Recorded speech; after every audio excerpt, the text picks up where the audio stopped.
सध्या online गेमिंगची craze खूप वाढली आहे, पण अनेकदा ही सवय मोठे आर्थिक नुकसान घडवते।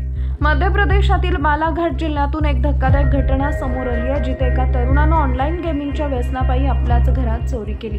ही घटना बालाघाट जिल्ह्यातील वारशिवणी गावात घडली आहे। सिद्धांत दमाहे नावाच्या तरुणानं ऑनलाईन गेम खेळण्याच्या नादात आपल्या घरातून दागिने आणि रोख रक्कम चोरली। चोरी केलेले सर्व 8 लाख रुपये त्यांनी ऑनलाईन गेममध्ये गमावले। पोलिसांनी या तरुणाला अटक केली आहे। वारसिवनी येथील गजेंद्र दमाहे यांनी पोलिसात तक्रार दाखल केली होती की त्यांचा पुतण्या सिद्धार्थने घरातून दागिने आणि पैसे चोरले आहेत। पोलिसांनी तपास सुरू केल्यावर त्यांना धक्कादायक माहिती मिळाली। सिद्धार्थने चोरी केलेले दागिने एका ठिकाणी गहाण ठेवले होते आणि त्यातून मिळालेली सर्व रक्कम ऑनलाईन गेममध्ये लावली।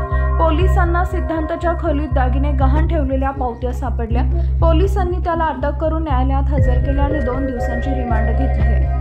सध्या पोलीस या प्रकरणाचा पुढील तपास करत आहेत। या घटनेमुळे संपूर्ण कुटुंब हादरलंय। ऑनलाईन गेमचं व्यसन तरुणांना गुन्हेगारीकडे कसं ढकलत आहे असा प्रश्न यामुळे निर्माण झालाय।